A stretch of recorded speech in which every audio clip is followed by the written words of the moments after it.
Staff selection commission ने junior engineer का notification जारी कर दिया है। तो हम ये जो नोटिफिकेशन उसी के रिगार्डिंग देखेंगे। यहाँ पर टोटल पोस्ट 966 पोस्ट निकली हुई है। और कब से आप अप्लाई कर सकते हो? आज से ही आप अप्लाई कर सकते हो। लास्ट डेट क्या रहेगी? 18 अप्रैल लास्ट डेट है। और जो आपका पेपर 1 होगा वो 4 जून को होगा। 4 जून से पेपर स्टार्ट होंगे और 6 जून तक चलेंगे। सेकंड पेपर की डेट अभी नोटिफाई नहीं करी, वो ये जल्दी नोटिफाई कर देंगे। सैलरी वगैरह के बारे में आप देख लेना, ये दिया हुआ है। बात करते हैं। देखिए, आपको पहले देखना है कि आप किसके लिए अप्लाई कर रहे हो। जैसे यहाँ पर अगर इन्होंने बोला है कि अगर आपको सपोज करो बॉर्डर रोड ऑर्गेनाइजेशन अगर आप अप्लाई कर रहे हो जूनियर इंजीनियर के लिए, तो आपके पास आप इंजीनियर होने चाहिए, सिविल इंजीनियर। ठीक है, अगर आप सिविल इंजीनियर नहीं है और आपने 3 साल का डिप्लोमा किया हुआ है सिविल इंजीनियरिंग के अंदर, तो डिप्लोमे के साथ साथ आपको 2 साल का वर्क एक्सपीरियंस होना चाहिए। और आपकी जो एज है, मैक्सिमम एज 30 साल होनी चाहिए।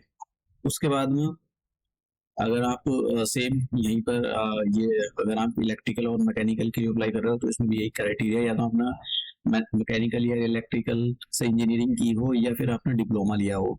डिप्लोमा लिया है तो 2 साल का एक्सपीरियंस होना चाहिए। और यहाँ पर ब्रह्मपुत्र बोर्ड, मिनिस्ट्री ऑफ जल शक्ति के अंदर ये बोर्ड आता है। तो अगर आप यहाँ के लिए अप्लाई करोगे तो 3 साल का डिप्लोमा सिविल इंजीनियरिंग के अंदर आपके पास होना चाहिए। और सेंट्रल वाटर कमीशन के लिए अप्लाई करोगे तो बैचलर डिग्री होनी चाहिए या डिप्लोमा होना चाहिए मैकेनिकल इंजीनियरिंग में। तो यहाँ पर ये अलग अलग क्वालिफिकेशन दे रखी है। जैसे कि यहाँ देख लेते हैं। अगर आप मिलिट्री इंजीनियर सर्विस के लिए अप्लाई करते हो तो आपके पास जो है डिग्री होनी चाहिए सिविल इंजीनियरिंग, मतलब आपने बीटेक या बीई किया हो सिविल इंजीनियरिंग के अंदर, और या फिर 3 साल का आपने सिविल इंजीनियरिंग में डिप्लोमा लिया हो और 2 साल का आपको एक्सपीरियंस हो। किसमें experience? Planning, execution and maintenance of the civil engineering work. तो अगर आपके पास ये सब कुछ है तो आप अप्लाई कर सकते हो। अब ये टोटल वैकेंसी दी हुई, वैकेंसी का डिस्ट्रीब्यूशन है कि किसके लिए कितनी दी हुई है। जैसे तो आपको सोच समझ के भरना है। यहाँ पर सबसे ज्यादा जो पोस्ट है वो वाटर रोड ऑर्गेनाइजेशन के लिए निकली हुई है। और उसके बाद यहाँ पर 3 जगह यहाँ निकली हुई है। ये सेंट्रल वाटर कमीशन में अच्छी निकली हुई है, सेंट्रल पब्लिक वर्क डिपार्टमेंट में सेंट्रल पब्लिक वर्क डिपार्टमेंट। तो यहाँ पर अच्छी खासी पोस्ट निकली हुई है।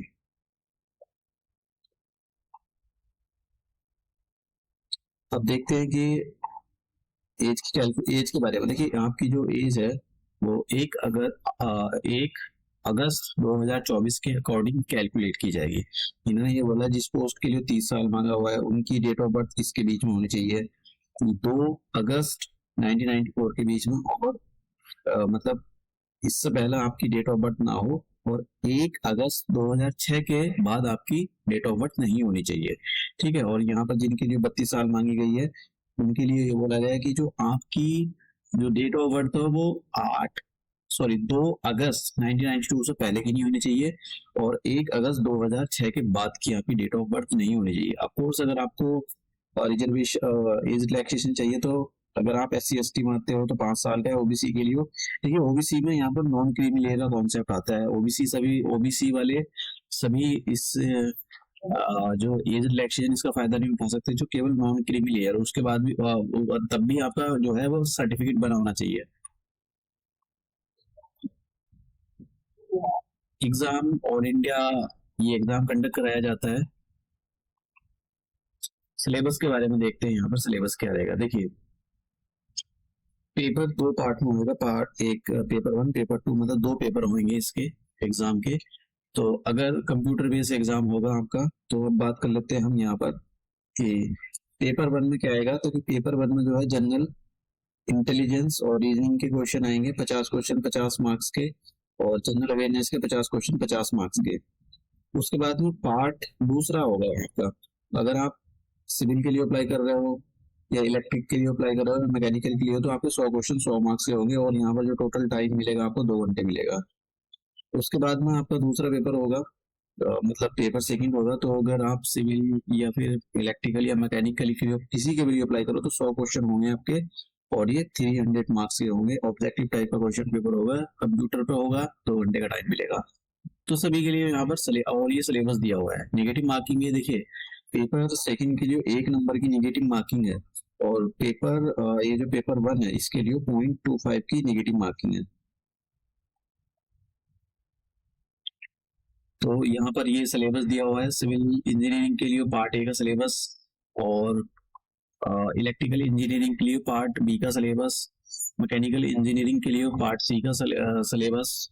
अब देखिए यहाँ पर पेपर सेकंड का सिलेबस दे दिया, पेपर सेकंड का सिलेबस दे दिया यहाँ पर सिविल इंजीनियरिंग के लिए, ये पूरा दे रखा है यहाँ पर। यहाँ से क्वेश्चन पूछे जाएंगे आपसे। ये मैकेनिकल इंजीनियरिंग का यहाँ पर पूरा सिलेबस दे दिया। तो ये बाकी तो और कुछ नहीं है इसमें, सिलेबस ही है।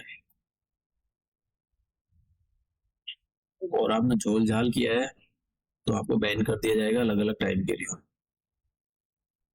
बाकी तो यहाँ पर और कुछ नहीं है, बस फोटो के बारे में ही इन्होंने ये बताया हुआ कि आपको फॉर्म को कैसे फिल करना है।